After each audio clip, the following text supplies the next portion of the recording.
Are you interested in growth marketing and how to scale a startup? Well, if so, then you're going to love today's episode. It's with Wes Yee, and I'm super excited to have him on because he talks about how to make work fun, which you don't hear enough of. And he also talks about some of the challenges that he's faced as a marketer where he was having success, moved to a new company, and struggled to use some of those same tactics and how he had to adapt it, which just tells you that there's no one silver bullet for marketing. You've got to be agile, flexible, and understand what drives the business forward.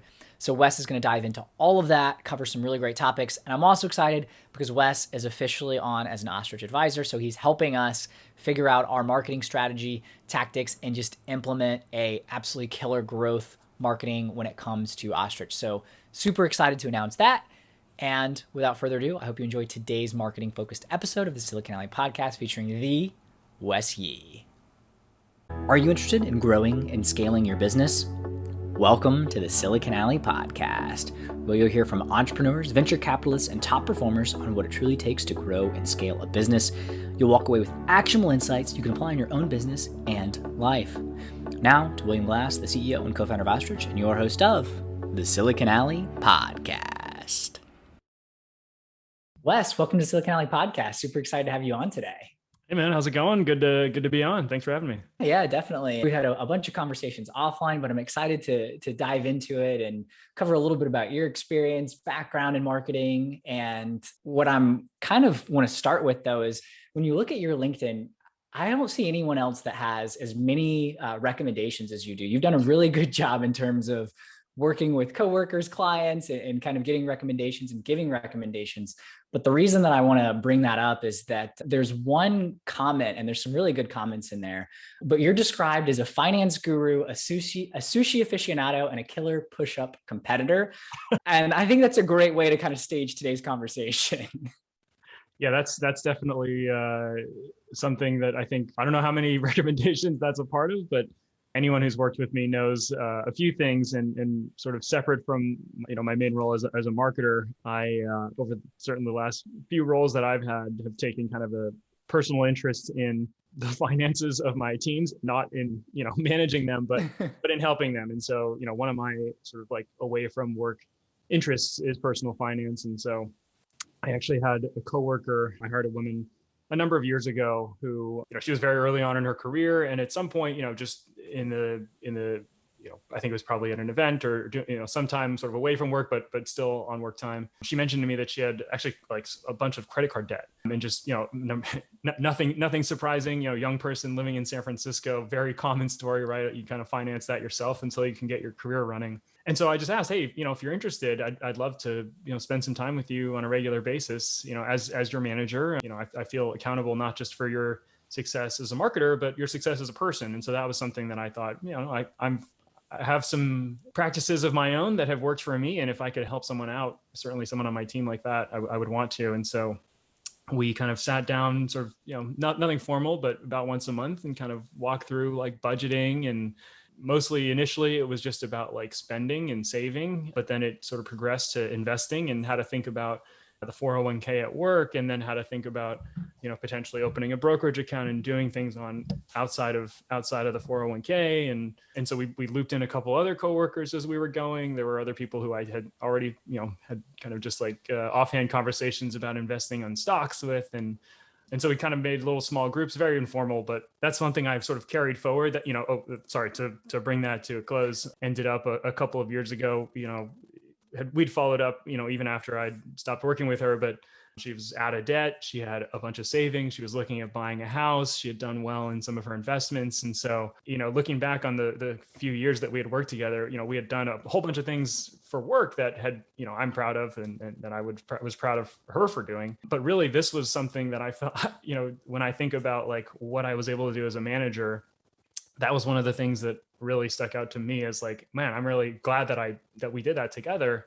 I mean, she did all the work, but that I was able to kind of at least help point her in that direction, because, we spend so much of our time at work giving our all to our company, right? It's, whatever we're doing, at least the people that I've tried to work with and surround myself with, they're very committed to their jobs. And in a lot of cases, they put their own well-being or potentially their own financial well-being second or third or further down. A lot of people, as you know, don't necessarily like to think about money, but it is so important to our own well-being and to our careers and our lives going forward. And so just being able to be a part of that journey for her, to get her from someone who was in debt, stressed about it, to someone who was in a really good place with a solid financial foundation going forward. And all kudos to her, but that felt really good to me as a manager.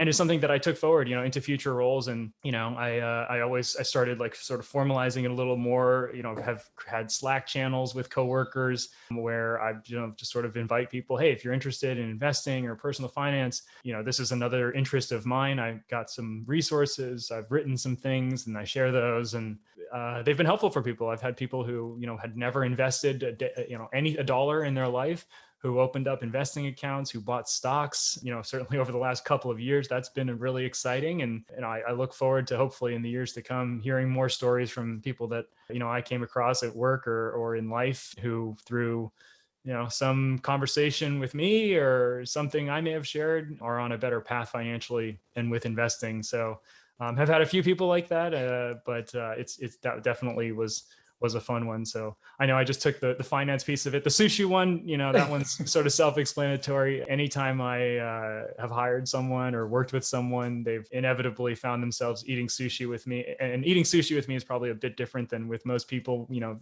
You and I actually haven't sat down for sushi yet, but if we do, you probably won't even get to hold the menu. I'll take care of all the ordering. I'll guide you in how to eat the fish.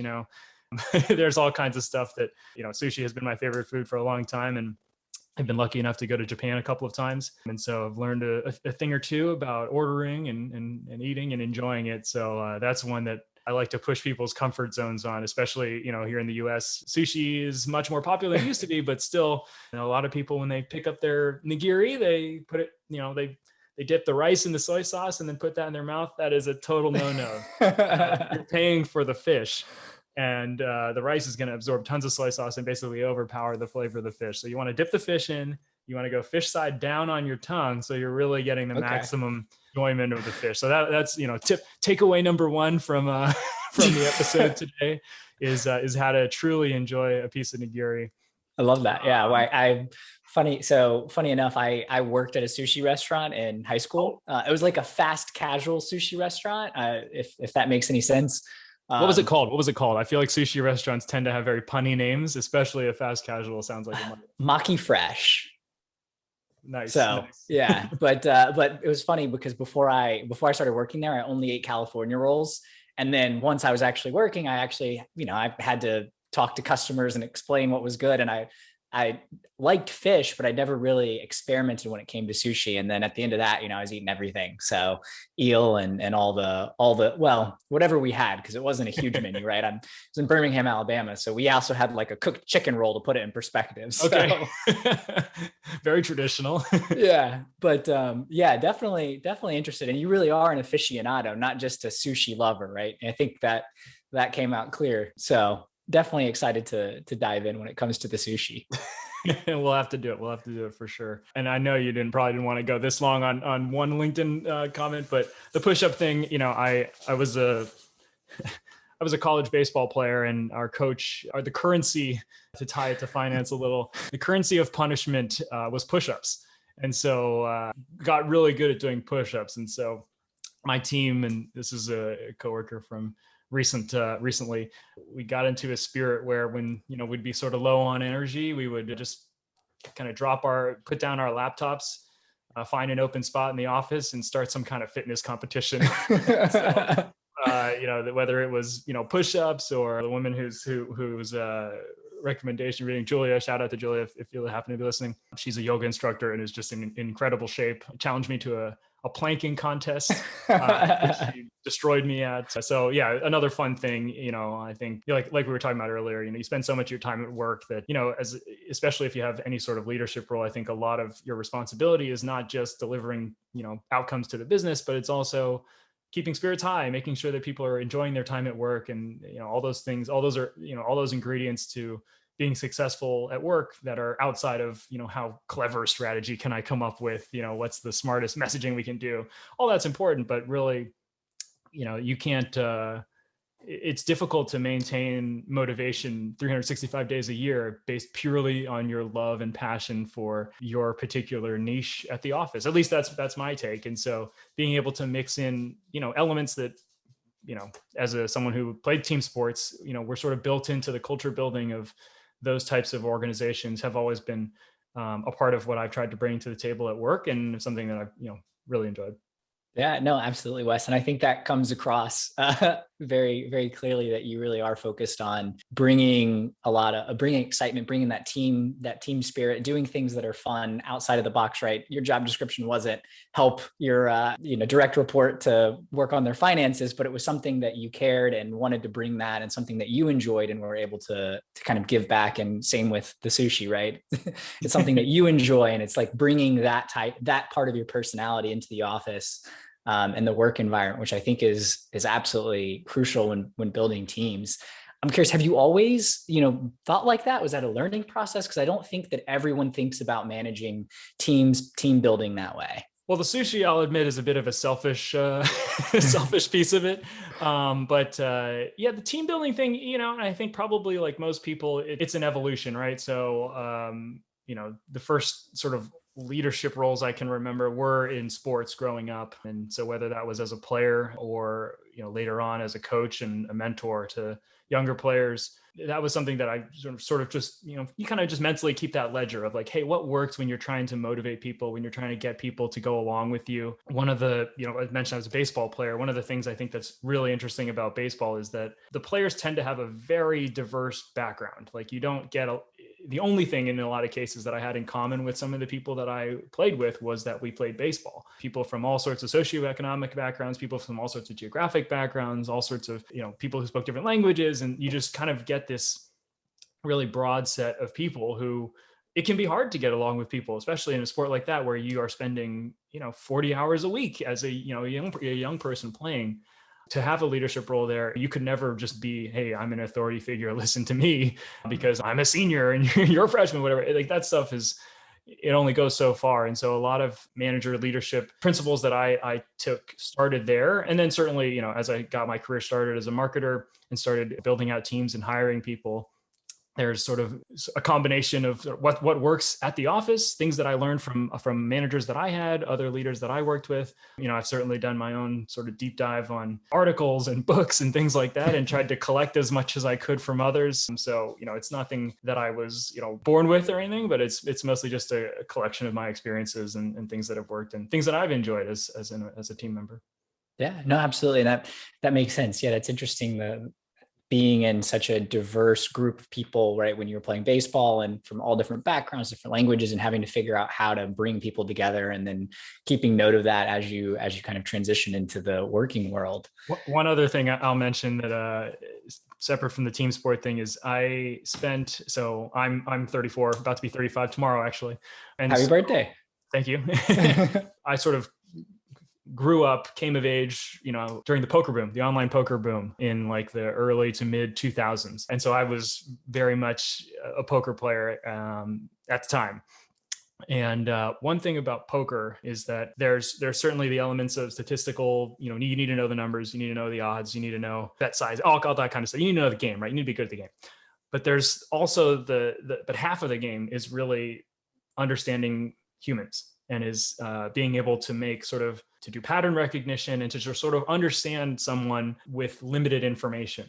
And so when you're sitting at a table and you're looking at someone and they're making a decision, or you're making a decision for your money, you kind of get a pretty clear-cut view into the factors that are important to someone. And that can be, how willing they are to make a bet, how, you sort of understand someone's risk tolerance very quickly, right? And that tells you something about them. And I've always felt like that, the time that I put in there and the money that I put in there really has paid off in my career, in that I am able to, part of my interaction with other people is just naturally like trying to really understand what drives them, trying to really understand what motivates them, what scares them, not in any, fear way, but in like, what is this person, what is this person worried about? Where are they in life? What are they concerned with? And I think that has really served me well as a manager, as a coworker, as a friend, because so much of, what we bring to the table at work, like we've been talking about, it's some of it, I'm a marketer. So, some of it is I enjoy writing, I enjoy communicating, I enjoy putting together events and experiences for people and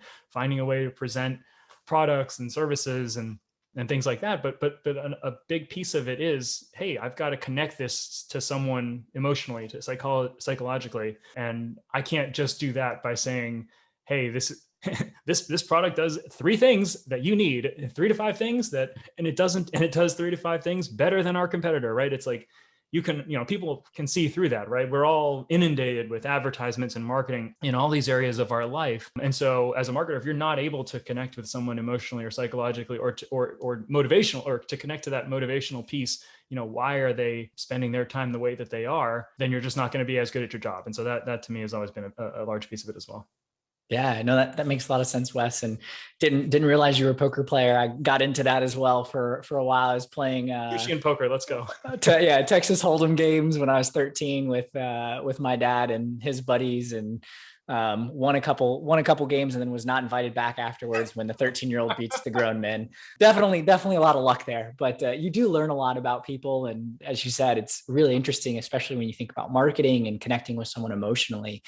What would you say are some of the things that people should think about, entrepreneurs, business leaders should think about when they're marketing their product or service? I know you've helped us kind of think through things at Ostrich from a very strategic level, and kind of kept us from getting stuck into the rabbit hole or stuck into the weeds when really we need to zoom back and look at the bigger picture.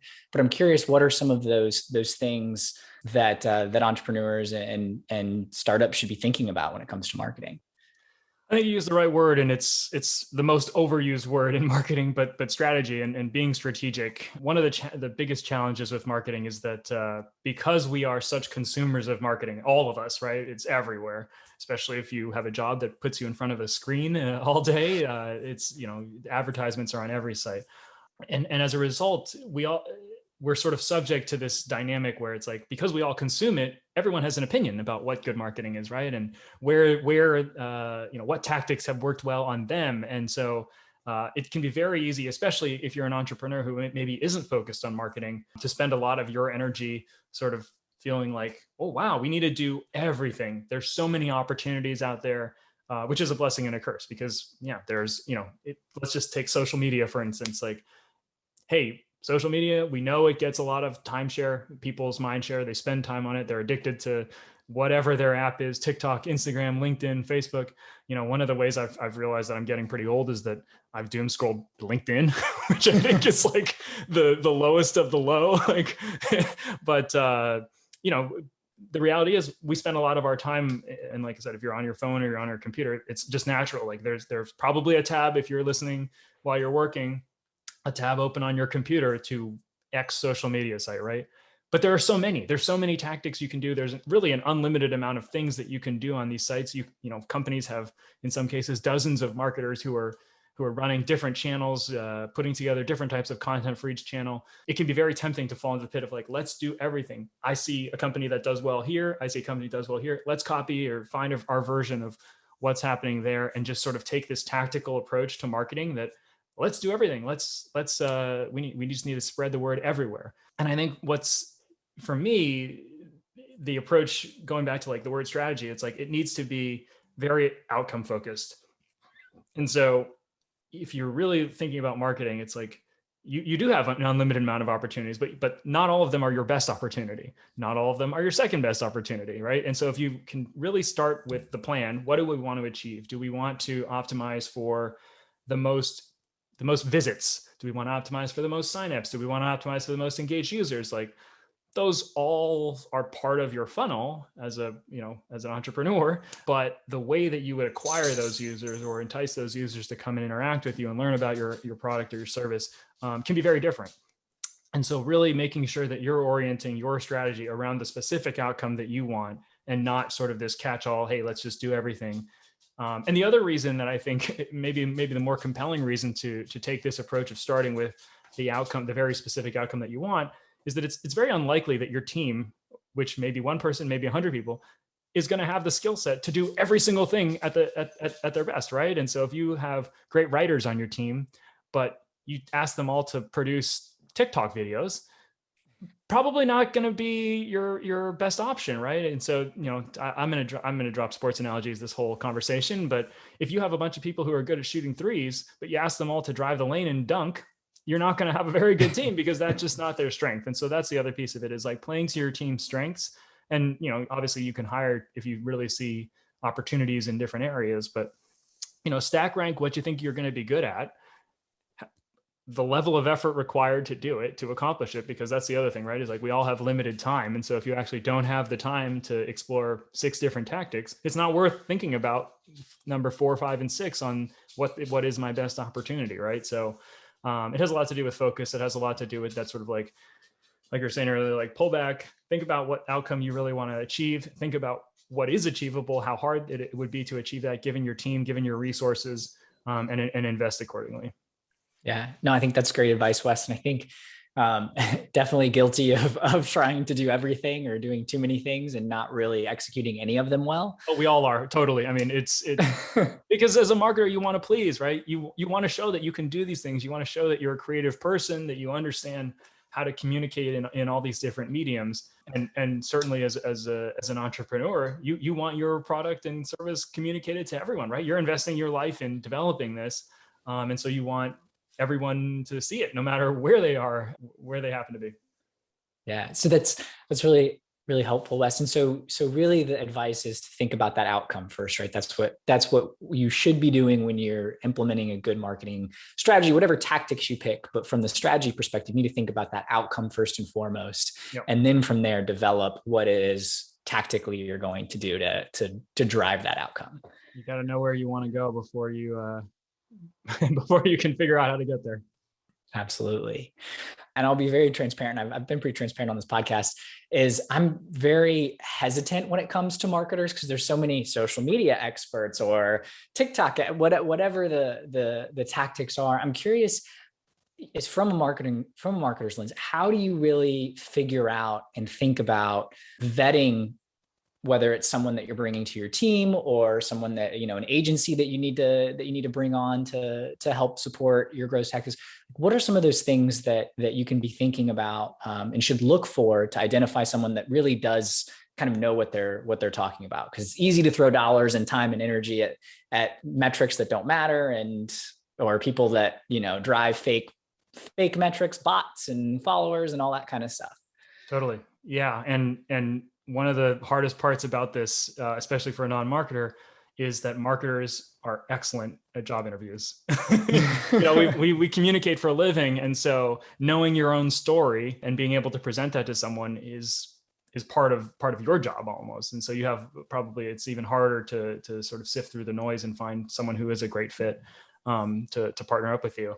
So for me, a person who's been a great influence on me and has taught me a lot about how to do this, how to hire and really suss out the difference between great marketers and others who maybe, like you're saying, are more focused on tactics or more vanity metric focused, or, may not be a fit for this type of organization that I think we're talking about, with is very sort of strategically and outcome focused, is Ryan Benici, who's the CMO of Whereby.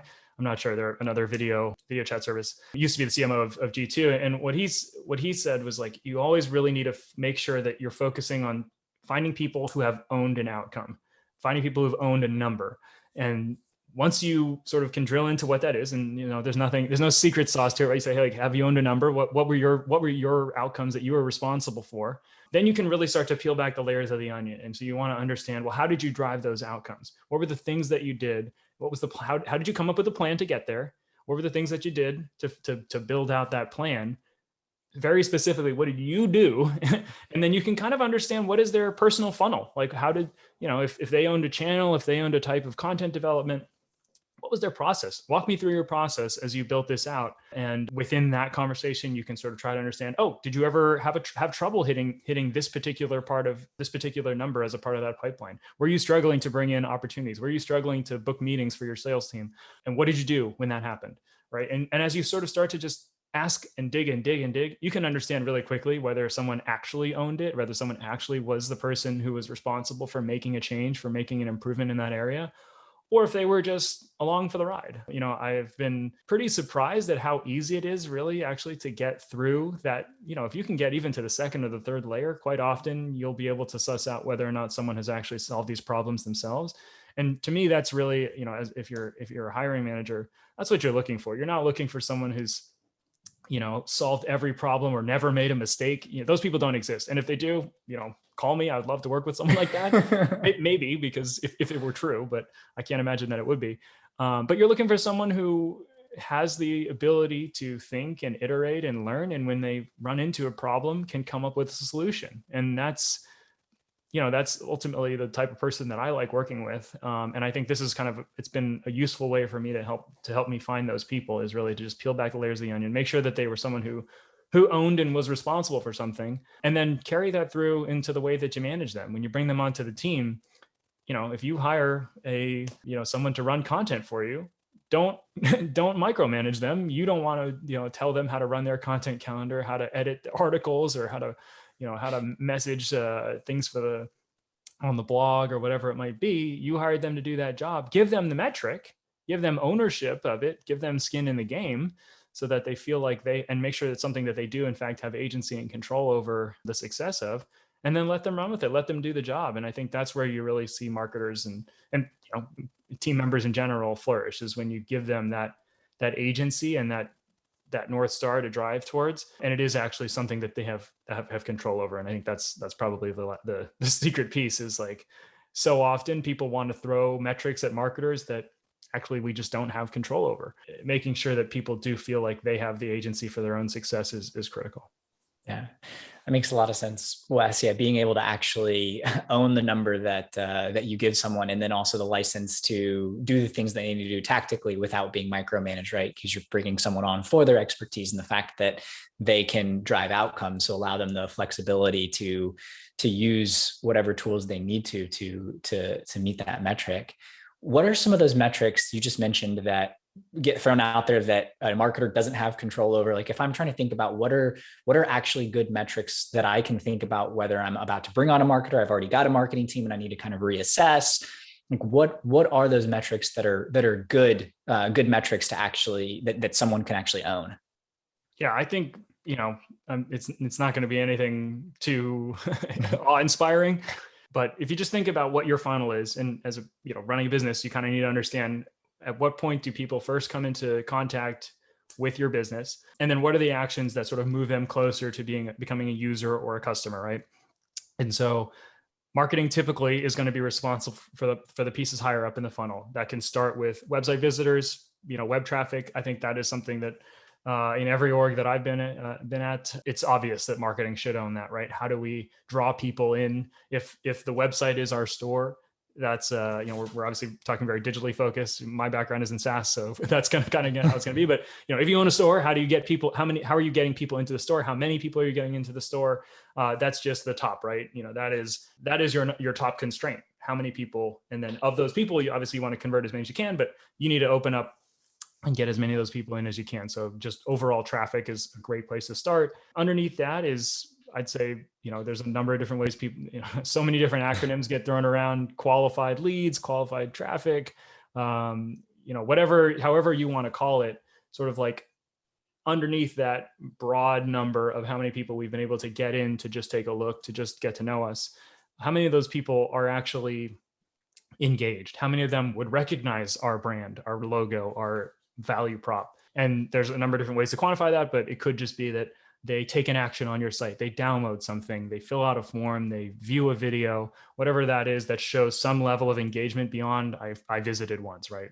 So that's kind of the second metric. And those, I think, they're just mostly important to know as a marketer, right? So many tactics are focused on outcomes that are just get you to the site. get you to take an action. And so those are the two that are going to tell you whether or not you're doing a good job in those areas, or whether or not you've chosen the right tactics to move those numbers. Personally, as a person who's had sort of like demand gen and growth marketer titles, my impact and my focus has gone deeper into the funnel. And so it's taking those people who are in that second category of engaged, qualified, whatever you want to call it, and sort of vetting out and getting them started on the business case, right? So typically that can be, in the past for me, that's been meetings booked. So did we get you through essentially our marketing funnel on the site? We shared enough content, we did enough education, we showed enough value to you up front that you were willing to speak to someone on the sales team. You were willing to come to an event. You were willing to fill out, share some information that shows that you're actually an active buyer, that this is the need is validated.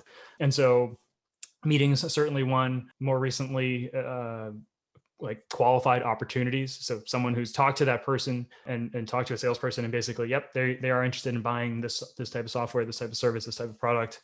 That I think is a great way to tell you that A, you've gotten people in, B, you've gotten the right people in, and C, you've been able to do a good enough job getting them to the point where they're considering purchasing. And as a marketer, that is probably 90% of what you can be accountable for, and where I would certainly want to hold my marketers account. Those are the numbers that I would want to hold my marketers to. And then I have been sort of lucky enough to work at startups where you kind of have some gray area where you can really experiment and see, hey, can we have more of an impact deeper into the funnel? Can we help close a deal? And so there are certain account-based marketing tactics is kind of the bucket that those sort of efforts tend to fall into. But once someone does have a conversation with a salesperson, once they are in that sales funnel, we don't have to just drop and, cut ties and marketing is done. We move on to the next. We can send them a direct mail piece. We can make sure that they're included on new content, or make sure that one thing that's worked well for me, maybe you've done it on this podcast, is trying to build a relationship with this person outside of them buying the product, whatever product it is from you, right? And so often we would invite people on to do a podcast, to do a webinar, or something that actually promotes them and their brand and makes them look good, as a show of value as they're in a buying process with us. That's a good way. If you're, by the way, little hack, if you're a marketer and you start to see your prospects showing up on your competitors' podcasts or webinars, that's probably what they're doing. They're trying to find a way to make that person like them by presenting them as part of their content strategy as an expert or as a leader in the space, which is a great, it is a very much a win-win thing, right? It's like, oh, you're sort of validating our content and our product by showing up on our show or our piece of content.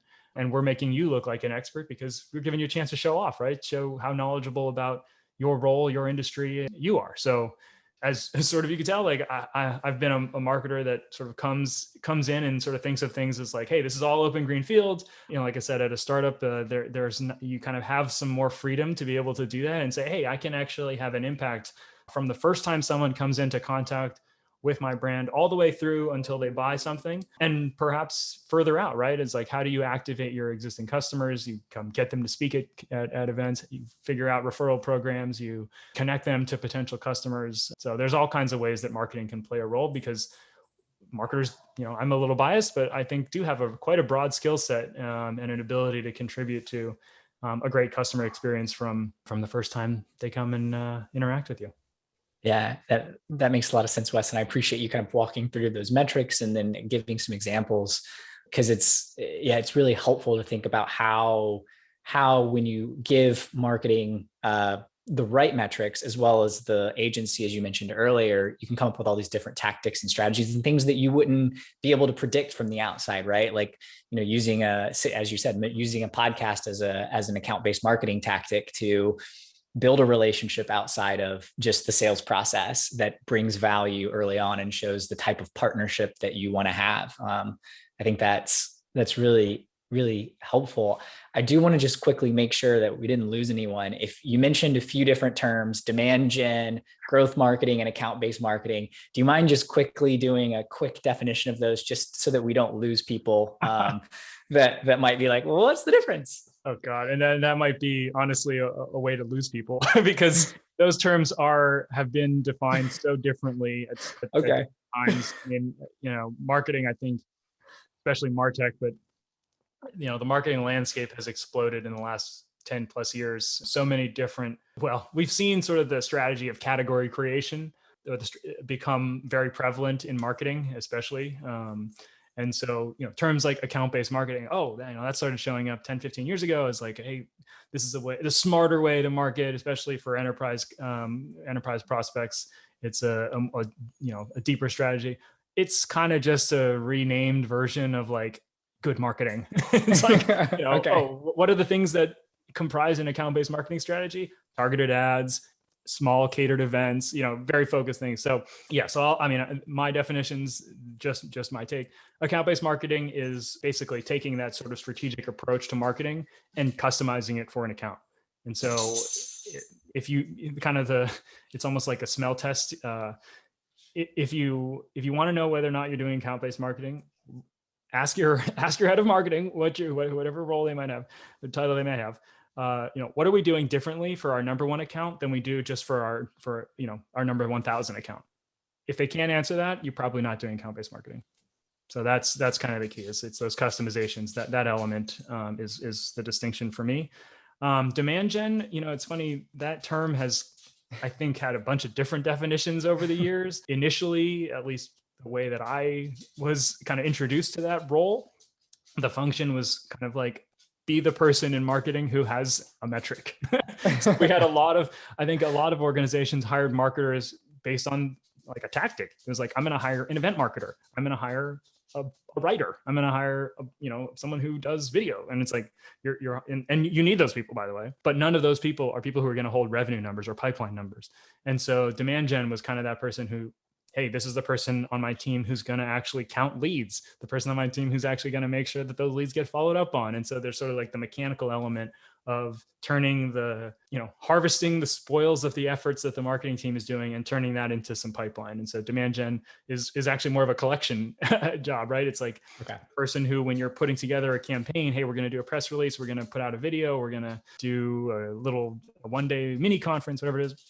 They're the person who says, okay, we're going to do all those things. And then how are we going to make sure that the people who come, the people who participate, get into our pipeline, that they talk to a salesperson? That's kind of that bridge and sort of the catch-all at the bottom of the funnel there.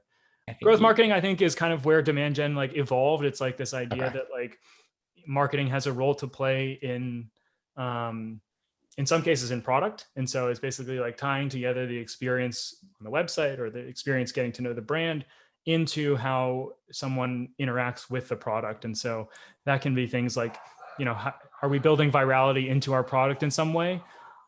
There are certainly tons of product people who have a background doing that type of work, but others can benefit from a partnership with marketing who can tell them, hey, we've invested in getting these people to come and try out our product in this way or through this channel. Let's build an element of that into our product. And so if we're getting a ton of people who come in to look at our marketing product through LinkedIn, let's create some kind of integration in our product so that as they have success with our product, we can make sure that flywheel that we're completing that circle back to LinkedIn, and that we can continue to get other people who spend a lot of time in LinkedIn to come and try the product and kind of complete that cycle so that it becomes sort of a self-fulfilling thing. So that's kind of the element of growth marketing that is, again, these are sort of like the roles that are not so much on like like tactically focused, like, hey, this is my output, I'm here for my specific talent or expertise in this one area, but it's that I'm really orienting myself around this outcome. And there may be a number of different ways to achieve that.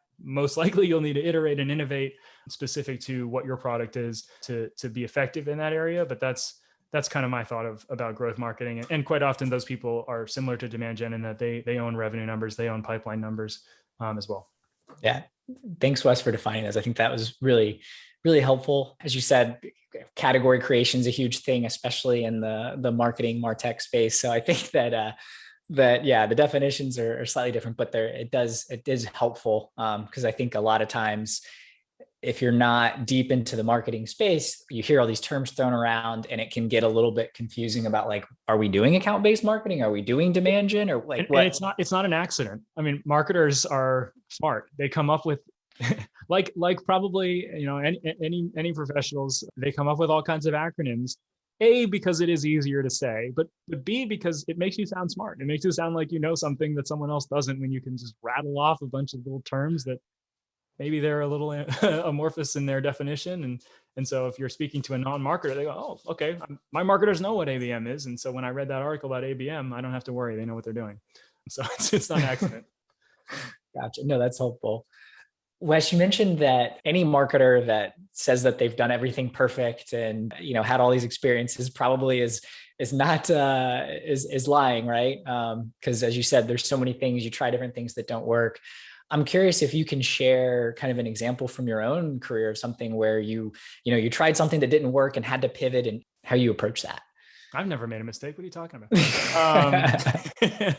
Well, I think, one example I could give is I previously worked at a company that was focused on the benefit space and in the HR space. And my background had been in SaaS. And so a lot of the reason I was brought in was like, hey, let's kind of modernize this business. The business had been around for a long time, but was really looking to enter a growth stage. And so my thought coming in was like, I'm going to be this marketer. I'm going to build these digital account-based marketing programs. We're going to run webinars. At the time that was I guess still is, especially in COVID times, but was a really key part to a lot of digital marketers' playbooks was like, hey, let's use this as a core piece of our content strategy. We'll do paid ads. We'll do also, we'll do social. We'll do all this kind of like digital stuff. And and this will go back kind of to the strategic plan of like where I would actually recommend most people get started if they're coming in new to an organization is don't come in with your playbook, right? It's like what you've done, what you're good at, that is going to inform and help you be successful where you are.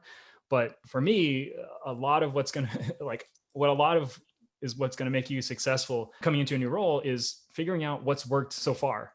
And so that's a question that I, when I've been interviewed for a role, I always try to understand that right away. How are you getting customers? How have you gotten customers historically? What tactics have worked for you? What parts of your pipeline, of your funnel are working well? What parts of your sales funnel are working well? Where are your strengths? Who are your best people? Is it, you have really strong reps, you have a really strong website experience? What is it? Because those are the areas where you want to double down initially, because that's just, the low hanging fruit. And so when I joined this organization, like I said, I kind of had that. It was, earlier on in my career, this was my first VP level role. And so I sort of came in, hey, I need to have a plan. I need to have my playbook ready to go. I want to come in and really show and prove myself that I'm deserving of this role. Because at the time I was, pretty early on in my career, and it certainly was younger than most VPs. I would say. I would think I was in my late 20s. And but I did do that sort of like that fact finding initially. I was like, well, how actually have we gotten all these, the clients that we do have, the couple of hundred that we had at the time, have we gotten any through paid ads? Have we gotten any through online programs? Have we gotten any through social media? No, was that kind of the answer. Actually, people were not discovering us that way. And so for me, it was the exercise was really like, I need to dig in and understand, well, actually, how did we get these people to come? And what we quickly found was that, and by the way, a lot of I'm a quick start. So I came in, I started doing all of these things, right? We started spinning up programs. We did all sorts of digital stuff. We came up with a new things on the website to try to activate these things that were in my playbook. And they were not going well, right? We were not getting a lot of results that way. And what I figured out is we were sort of simultaneously doing this deep dive on what was working was that actually live events was the biggest thing for us. Was that people who are making benefits decisions for their companies, these are, HR leaders. You don't get to be an SVP of HR buying benefits for your company without ever talking to someone, because it is a really complex trust built sale. And so in most cases, what we found was that these people had some personal relationships with people who worked at the company. They had either met at some point, and then this, someone on our team had maintained a relationship for potentially years before they ever even started a business conversation, or they had come and, they'd met them at one of the events. I think the company at the time was running 2 events a year, one for customers, one for like prospects and acquisition. It was really about getting people in front of each other, because we had really experienced people. We had very knowledgeable people, a very friendly, personal sales team. And so pretty quickly I realized like that's where we need to really lean on, is get people. If we can get people in the same room, we can get prospects in the same room with our team and with our existing customers who are happy, then we've got a really good chance of success. And so we basically just pushed we pushed more and more chips into that events strategy. And so we had to build out our list, figure out who all these people that we wanted to get in touch with were. And so that, sort of standard marketing, you come in, you need to build that list. You got to have somewhere to market to. Email is obviously, we haven't talked much about email because it's kind of the most mundane of the marketing tactics, but it is kind of the core, right? That is your direct connection to someone. You're not going through an ad platform. You're not going through someone else's content. It is your direct way to speak to someone, your direct way to engage with them. And so building out that list was a big sort of foundational step. But the way that we activated it was by building out a really strong events program. So they had, like I said, been doing 1 or 2 a year. And so where my team decided to invest was let's scale that. Let's take it. Let's do smaller events on a more frequent basis. Let's start with that. Let's do more large events. So we kind of moved to like a quarterly large event cadence. We started doing in my last year at the company, we did weekly small events, sort of like round tables, 6 to 10 people, similarly sized companies. We started using customers who were at slightly larger companies to sort of like the aspirational key person at those. We did small dinners, we did wine tasting events. So those are some of the things that we would kind of pull off the shelf as sort of our account-based marketing strategy. Hey, we have we want to target enterprise and get some larger prospects invested. We'll take them to, we'll invest more in a smaller event for them. Yeah. And so we went from, like I said, when I joined the company doing a couple events a year to my last 12 months there, I think we ran 56 events in 52 weeks or something like that.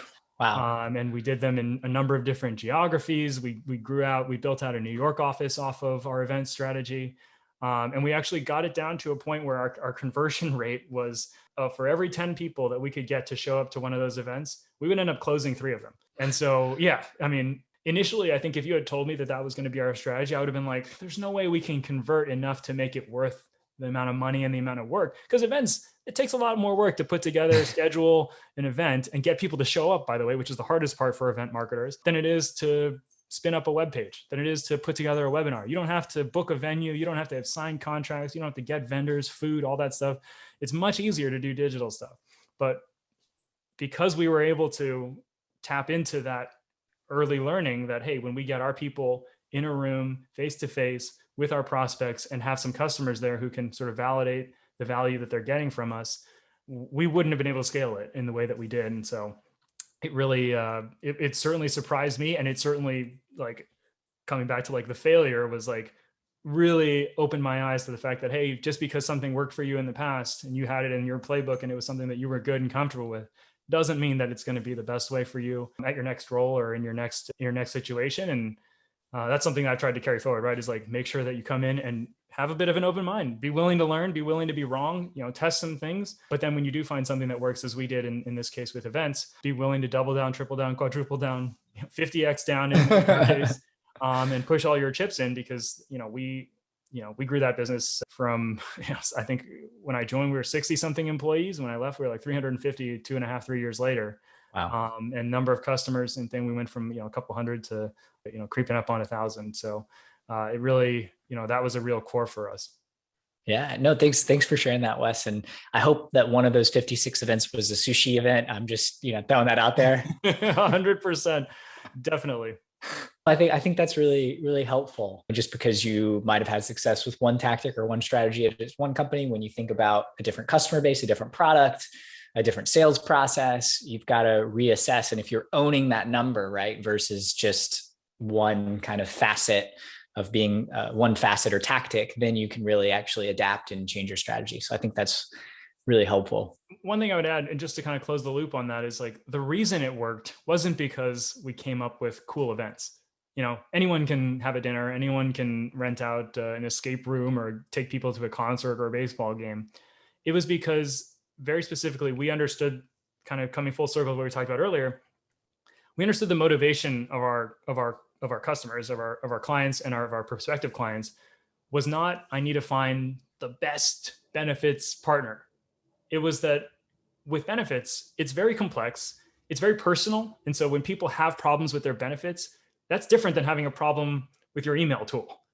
If you or your partner or your kid can't get the care that they need or the coverage that they need when they are at a stressful time, because if you're having health problems, that is a very stressful time, then the sort of the anger, the problem is much bigger for you as an HR leader than it might be if, hey, we've got a product, we have a product problem, this page won't load, or our app is crashing, whatever. That's a very different kind of problem. And so because it's so sensitive, we found that those HR leaders, and in some cases at smaller companies, often that was actually the CEO, they were very hypersensitive to, hey, is the person who's selling me this partnership, this benefits partnership, is it someone that I can trust? Is someone that I feel like if at 2 a.m. I get a call from someone who's on my team who's just been diagnosed with cancer and wants to know if they're covered, can I call that person who sold me my benefits, sold my company benefits to me, and feel confident that they're going to make sure that we're okay as a business, as a small business in some cases, and that our employee is going to be taken care of? Can I do that? Or is this a company where I don't even know who I would call, right? And so that piece for us was kind of sort of completed it, closed the loop for us in, why this strategy was working, because we did, it was like, we legitimately tried to build into our process, become someone's friend. Like, I mean, that's kind of a weird thing to say. Like, I never see that on like an account executive or a sales consultant's job description, but like systematically, that was one of the things we were really good at. I mean, if you looked at our Salesforce implementation, like there were lines for like, what is this person's spouse's wife's name? When is their birthday? What do their kids like to do? What are their favorite hobbies? Like things like that those don't come out of the box in the CRM, by the way.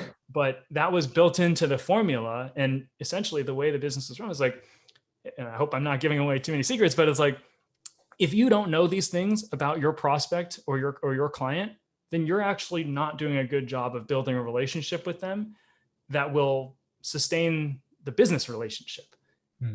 Because inevitably there will be a problem. It's just the kind of business where things go wrong, integrations, there's so many parties involved, from the insurance company to the benefits providers, to the broker, to the actual, practitioner. There's so many things that can go wrong, so many places, and they just will. And so if that person doesn't have that type of connection to you, you're not going to be able to hold on to the business. And that's really how, that's how you get revenue, is hanging on to the business. It's not a one-time thing. It's a continuous relationship. And then we also saw the success stories. We saw where people would we would have customers who would invite members of our team to their weddings. And there was that closeness. I even felt that on the marketing side. I remember having we went to New York, I mentioned, and opened an office there. And so I was kind of a big part of that, going out and spinning up new business through the event strategy. And I got to meet a lot of the local HR community there, especially the HR tech group, and became friends with some of those people. And I remember they had problems with us early on. We were getting started there. We didn't have a big presence on the ground. We had, a small WeWork compared to like a large, office out here in California. And I remember sitting down for sushi with one woman who I'd become friends with, and she'd spoken at an event. And I sat down and she's like, hey, I don't want this to be a weird conversation. I don't want this to be a weird dinner, but right off the bat, like, I'm very unhappy with how things are going. Here's my problem, blah, blah, blah, blah, blah. We're not going to fire you guys because I trust you. And there was another person who she had built a relationship with as well. And he was like, I trust him to help me get this fixed. But this is a problem, and we're not going to, we can't continue to have this problem. And so that's, for me, like, it crystallized this strategy as like, every piece is very important. And this relationship piece is actually the core of it, understanding the motivations, understanding, in this case, she was concerned about her job and about her, not even so much her job, but about the responsibility that she had to her employees, right? To the people who worked at her company. And that it's really not based on what features we had in our app or, how our website delivered information to them. It was about that trust that she knew that someone on our side would get it taken care of and make sure that she was looked out for, which is something that certainly I've tried to, take forward with me. Yeah, no, I think, thanks, Wes, for bringing that full circle. And I think that really kind of highlights why the event strategy was so successful. And it also kind of reminds me why you might have been one of the perfect people for this specific marketing role, just based on the fact that you shared the interest that you took earlier on with your employee around their finances. Is something that's very personal that you didn't have to do. That's not in your job title, but it was a responsibility. And that kind of goes back to that empathy that you've highlighted. I don't know if we've explicitly laid it out, but that empathy and understanding kind of the pain points of the people that you're working with, whether it's an employee or a customer. I guess, Wes, we started there, and I think we've kind of come full circle in terms of the marketing perspective. But you led off with the personal finance and getting interested, and what you did is something that, based on our experience with Ostrich and some of the conversations, that there tends to be one or two people in an organization that are really good at personal finance, and that's who people lean on and kind of take on this other role. But I'm curious, how have you always been interested in personal finance? Like what like sparked your interest there, and then ultimately, obviously you felt comfortable enough to start coaching your direct report. But just curious, like what sparked that interest in you? I think I've always kind of had that hustler mentality, not to steal the term too much, but when I was a little kid, I was probably the kid who, I feel like every elementary school probably had this kid who was like selling baseball cards, and like for me it was like, and this is going to age me so sorry any Zoomers, Pogs. I don't know if you remember, Pogs were a big thing. So, buying, selling, and trading Pogs, baseball cards, things like that. Later on in high school, we had those big books of CDs, right? It was like this, binder full of CDs. And that was your thing. If once we had cars, it was like, oh my God, like I'm going to drive around. I've got all these CDs. Hey, let's put it in. We're going to the beach. Let's listen to this. We're, going for a drive. Let's listen to this. That was the cool thing. Everyone wanted to have music, but CDs cost $10-15. And as a high school student, you couldn't afford a lot of those. So when the CD burners came out, I was okay, this is my chance. Went to Staples. I would buy those big things of like 100. It's $1 per blank CD, right? If I get sued, well, hopefully your limitations. That's long gone. But basically, what I did was, this was one of my first businesses. Book of CDs. I put it all into an Excel spreadsheet. I'm a 14, 15-year-old, and I would put together like 4 or 5 pages. Here are all the CDs I have, and I would go to class. I would pass it around. People would put their name next to the one they wanted. And, and I would go home and spend my whole night burning CDs and selling them to my friends at school. So I don't know how I ended up on that road, revealing my music piracy history, but essentially like that was kind of my, like, I've always been kind of this person who like wanted to find a way to make money and do something creative like that. So to pass that forward into personal finance and investing, interesting, actually in college. So I mentioned my sort of like background in baseball. I remember there was and so we're going to go a little baseball nerd for 20 seconds, but there was a pitcher named Francisco Liriano who came up with the Minnesota Twins, and he right away was just like an amazing pitcher. He was, one of the best pitchers in getting strikeouts and just like, dominant guy. And I was like, I recognize this guy. Like, I think I have a baseball card of his from when I was a little kid, maybe when he was in the minor leagues or something.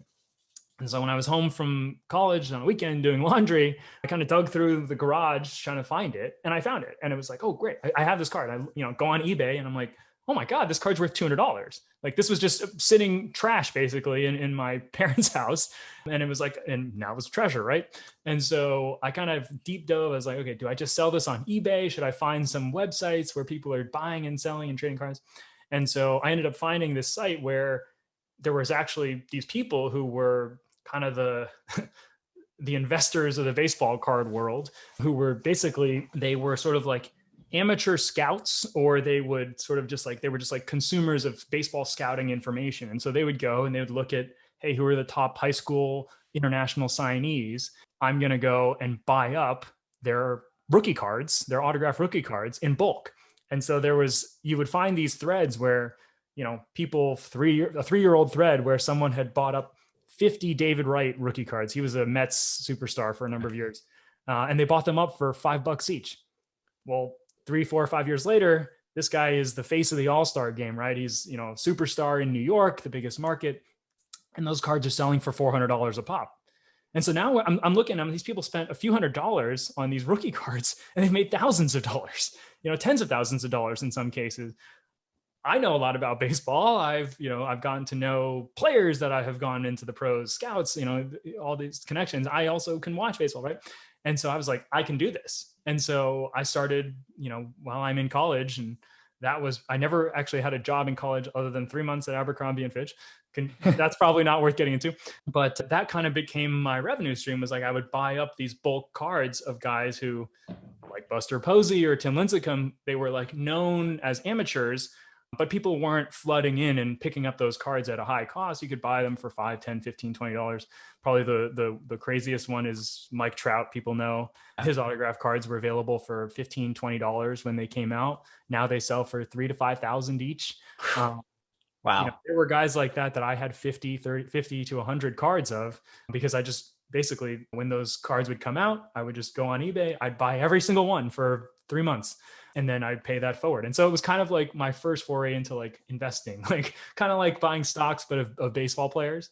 And so I did that for a number of years, kind of got into that world. I won't go too far into that. Ended up paying off my final student loans the day I graduated with baseball card money, combined with, some of the savings and things like that. But that was kind of like, I think, a training ground for me mentally, to sort of think about, how do you buy something with the idea that you're going to someday sell it, or the idea that it's hopefully going to appreciate in value. And so that was kind of my training ground. I ended up continuing to do that fairly successfully for a few years as I, got into my working career. And then at some point I started getting kind of hooked into some sort of like financial content, I guess. So for me, the entrance was really like The Motley Fool. And so I started listening to a bunch of their podcasts, and podcasts for me have just been such a great way to learn and kind of, hey, I'm, vacuuming or doing laundry. Like, this is a good chance for me to, do something simultaneously. So I kind of got interested in stocks and investing specifically through The Motley Fool. And I, started setting aside and building kind of, I think, to the connection to Ostrich is like, building my regular habits and my regular practices around how am I going to save and build up my own personal finance habits and hopefully be successful in this area. It was like, what were these habits? So start setting aside money every month, putting it into my retirement accounts, reading more, learning more about how people were doing this, when they were doing it, how much, what percentages, how much could, and then it's sort of like, I've always been kind of like a self-help nut, like reading book, like the Tim Ferriss stuff. And like, how can I come up with financial discipline to really be, in the top X% of how much I'm saving and investing. And then over the years, it just kind of snowballed. And all of a sudden, literally I have a spreadsheet that goes back to the first couple of years that I was working that tracks just basics. How much did I spend that month? How much did I make that month? How much in that month? How much did I save? And just knowing every month and seeing those numbers go up a little bit every month just kind of trained me to keep doing it and keep doing it, keep doing it. And as I was able to get better jobs and save more money, those numbers started looking better and better. And then as some of my long-term investments started to perform better, it really got exciting when I started to see, when I had my first stock double and I saw, oh my God, like I put in, a few $1,000s and now it's worth double that. Amazing. Like, I can only imagine if I had put more in, right? I read The Snowball, the Warren Buffett book, and he had a couple of those. I think the coffee anecdote is one that has always stuck with me. Is like, well, if you buy a $2 cup of coffee today, that's worth $30 in 40 years or whatever it is. What is it? It's 8x every 40 years, your money, or 16x every 32 years. I can't remember exactly what it is, but at whatever 8 to 10% a year, you do that math very quickly and you can sort of discipline your spending. And I'm one of these obsessive people that I would walk around and be like, oh, that costs, that shirt costs $50. Oh my God, that would be hundreds of dollars if I just saved it and invested it and had, even average performance in the stock market with that money. Right. So I was able to keep my spending down while, increasing my earning potential and savings. And that habit was was such a reinforcing thing for me as I saw more and more success. And then, a few years ago, I think I had a couple investments that I very early on threw a little bit of money at that had done extremely well. So Shopify, Tesla, those are very popular names now. Obviously have, if you pull up the charts on those, you can see kind of the amazing run that they've been on over the last 7 or 8 years, or even just the last 2 or 3 years. But those were some where I had gotten in very early, gotten a little bit of money in, and started to see kind of like really accelerated returns where it was like, what was once a double was now a 10x, a 10 bagger, 15 bagger, 20 bagger, which, as you sort of have this other like consumption of financial media, like you sort of learn that like, hey, yeah, if you have 1 10 bagger, that means you can have 9 go completely to zero and be at square one. And, it's obviously been a great time to be invested in the stock market over the last decade or so. But that was kind of, that was sort of like on the personal finance side, a goal that I set for myself, or was like hoping for myself. I guess you don't have as much control when you're just investing in public companies, but was like, someday I'd love to be able to actually make more from investing than I do at my day job. And with some good luck and good fortune and good practices, I have had that happen for me. And so that it's been that sort of like feedback loop for myself where, hey, if I keep honing my discipline and practice around how I manage my money, it can really pay off in these ways. And that sort of keeps my motivation high for doing this, and has, kind of inspired me to try to help others achieve the same thing, or to their own discretion invest the time and the money to hopefully build that foundation for themselves and achieve those types of outcomes. Because ultimately money is not, people love the whole, money doesn't buy happiness, but it does give you options. When you have money versus when you don't have money, you just have different stresses, you have different problems. And if you're someone who's interested in their career and wants to be able to take maybe a career risk and work at a startup or do something that maybe isn't guaranteed to take care of you, if you've had good financial practices, if you've had good luck, I mean, luck is a big part of this, right? Yeah. It goes unsaid, but then you have you have more opportunity to take those types of risks that can pay off for you in your career, in your happiness, and financially, whatever it is that you're trying to achieve. I think going back to the poker conversation is like, when you have the opportunity to have a large outcome, oftentimes that comes from having a big stack in the tournament means you can take more risks and thus have higher upside. And so those are all sorts of things, sort of like mental models that have helped me in my journey and have also kept me interested in it. Right. And that I, try to share when I can. Yeah, no, thanks. Yeah. Thanks, Wes, for sharing. I think that's gotta be a great feeling when you're bringing in more from your investments and your money's making more money than when you're actually putting in the work at a 9 to 5. It changes your relationship with work. I will tell you that, I mean, it's for sure it's a great problem to have. But if you're someone who, let's not beat around the bush. There are people who, a lot of us, right? We work. One of the main reasons is to make money, right? It's like we're trying to earn a living, take care of ourselves, take care of our family, whatever our, financial goals are for. If you no longer have that as your primary driver at work, it does change your relationship. It makes you question, like, am I doing this just for the money? Or is it because I love the type of work that I'm doing? I love the people I'm working with.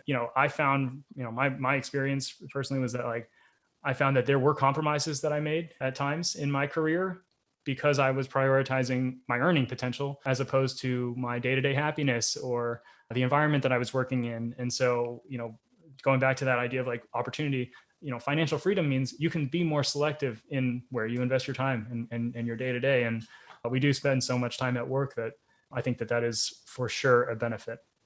Yeah, no, absolutely, Wes. And I think that, when you get to that level of financial freedom and you can make decisions, as you said, not based on, if I lose this job, what are the implications? I'm not going to be able to pay rent, feed my family, or whatever those things are. It does change how you think about work and what you can do, what you can prioritize. And I think that's something that if you're just kind of starting out in personal finance, it's not about, that is the feeling I think that people should aim for versus the having a bunch of nice things or being able to buy a first class ticket to go overseas or whatever that kind of like vanity metric is. It's that kind of emotional metric that I think is even more powerful. Outcome oriented. There you go. Yeah. Wes, you kind of hit on two things that I think I typically ask, which is relationship with money, which you've kind of already hit. And you also kind of described a couple of your good investments, Tesla and Shopify. I'm curious what you would say is the dumbest money mistake that you've made. Interestingly, it is Shopify and Tesla as well. So, okay. And probably like a lot of people, I'm subject to the people around me, the influences around me. And so when I had some early success with those investments, actually, I had people telling me, hey, sell off some because you've made your money, take some off the table, right? Everything else can be gravy. And so I had forgotten this, but actually I've been moving some money around and changing banks and whatever. And so, you can see your history, your trade history. And so I realized recently that I sold about half my Shopify position very early on when it had doubled. And so now looking back, when for me it's, a 30 bagger, it definitely, Wow, that was a big miss. Like that was a big mistake that I made for a relatively small amount of money. And so, yeah, and same thing with Tesla, they're selling too soon in a lot of cases. And so that's something that I've actually tried to like really beat myself on the head with, is that, hey, like, as if I truly believe that I am a long-term investor, someone who's buying stock in a company because I believe in the strength of the company and the strength of the business, in the opportunity that the business has ahead of it, taking gains, it doesn't actually make sense. Because if you have a stock or an investment that doubles in value in a period of time, and you take the money out of that, you're basically, you have to do something with that money, right? So unless you have something to spend it on, hey, you're buying a house, whatever, fine, that was your goal, you achieve your goal, that's a smart thing to do. But if your goal is actually to maximize your return on that money, you're probably going to reinvest it. And so, or hopefully, and so taking money out of a company that doubles or triples or does really well and saying, I can find an investment better than that company that has already proven to me that they have figured out how to double and triple their value. Well, that's pretty, there's some hubris there, right? It's like, are you really just a wizard that can identify companies that do better than doubling and tripling willy-nilly? You can identify those on your own anytime. That's pretty bold. And it's humbling for me to think of it in that way, right? It's like, hey, every time I sell something that's doing well, I've got to find something that's going to do better than that. And so that's stopped me from, I think, making too many of those mistakes in more recent years. But yeah, certainly when I look back, I think of those as some of my bigger missteps. And I'd say one that actually, now that I think about it, ahead of that I actually thought at the time it was one of the more responsible, maybe the most responsible financial decision that I could make. Now sounds so stupid. Was early on in my sort of like finance saving career, like my savings goal was buy a new car. And you live in California, you got to have a car. And so I was like, let me save up enough to buy a new car for my first job. And so, it was like a year's savings. And I went and bought this, to me, really nice BMW. And I was so stoked. And I was like, I'm going to pay all cash because I don't want to have any debt. How smart am I paying all cash, blah, blah, blah. And so I did. And I was really proud of myself for a while. And then at some point I realized, well, wait a second, I could have taken a loan out at a very low interest rate and taken the money that I just wrote in a check to this dealership. I could have put that into Amazon stock and I could have put that into Tesla stock. And it wasn't like those were, companies no one had ever heard of. Those were companies that a lot of people were investing in, that I was investing in, but just not, this large amount of my savings. And at some point I realized that I was driving around like a $500,000 BMW because because the money that I put into that car would have grown 20x in the first few years that I owned it. And so that one actually is a story I've shared with others that I've kind of helped on the financial journey, is like really think about where you're applying your capital, but also what are the mechanisms out there that can help you get the most out of it, like responsible use of debt or credit. The idea that you can take out today, you can use lines of credit, or you can get home loans at 2-3%, and you can invest that money hopefully historically at 8 to 10% a year in an index fund, potentially better if you have a different strategy and you have more of an interest. And so there is some elements of arbitrage available to you if you take the time to learn it and you have the interest and passion in it. There are just little things like that for me, it's like I still have that car. I look at it every time. Part of me thinks about, I wish I had just taken that money and done something smarter with it. But that, I think that to the sort of like gist of a lot of this conversation is part of that growth mindset, is like taking those learnings, those experiences, those failures, and turning them into something that helps you down the road. Because otherwise they are a waste, right? It is actually just a waste or a failure. But if you can take it and you can learn and you can build better habits and better disciplines around it, then you can, I think, be more successful. Yeah, no, absolutely. And yeah, thanks, Wes, for sharing that. It's helpful to get some of those examples. And yeah, the new car, I think, is one that a lot of people have made in their time. I don't think you're alone in that, but when you frame it as to what could this money be in 5, 10, 15, 20 years, then it really helps you make larger purchasing decisions, even smaller purchasing decisions a little more seriously, versus thinking, it's only, X amount of dollars, or I've got the money, or all that kind of stuff. So yeah. Wes, this has been a lot of fun. I really appreciate you sitting down. I want to leave you with the last words. So if there's anything that you want to share with the audience, please feel free. And then also, how can folks connect with you outside of this podcast? Yeah, I think as far as like a final message, I won't make it about marketing or about finance. I think actually just, we're in 2021. It's been a crazy couple of years. I mean, times are always crazy. People always have things going on in their life, but I think especially now we've all sort of gone through and are going through a really difficult time in some ways, whether you're personally affected or someone around you is. And so I would just say, like, try to be kind to yourself, try to be kind to others. It's, whatever your views are on things, it's very easy to see and get frustrated with people who don't share those things. And certainly I'm guilty of that as well. It's been really hard to see that, people are suffering as a result of COVID and all the sort of things around it, but be kind to yourself. And I think part of it is like, take the perspective of understanding that, most people are not out to get you. They're not out to get other people. It's really, we all are a product of our own experiences. And there's a reason that people make decisions or have views that are different than yours.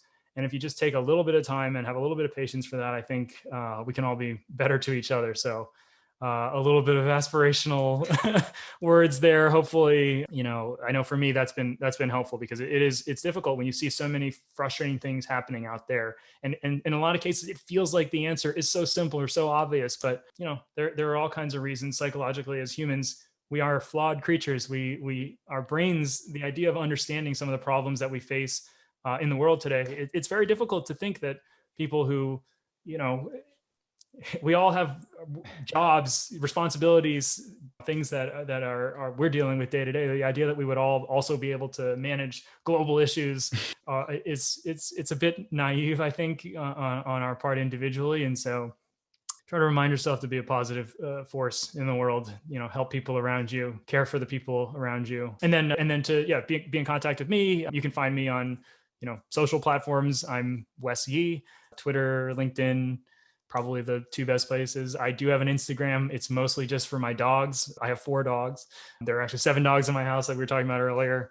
A couple of them have joined me for this conversation. So if you like dogs, that you can find me on there as well. But thanks again for the time. It's been really fun having this conversation with you. Yeah, absolutely. It's been a lot of fun. Thanks, Wes. On your way out, please share the podcast with others. It's the only way that the community grows and others hear these incredible stories from entrepreneurs and top performers. And of course, pound that subscribe button so you get notified when episodes drop every Friday. I'm William Glass, CEO and co-founder of Ostrich, and of course, your host of the Silicon Alley Podcast. Have a very profitable day.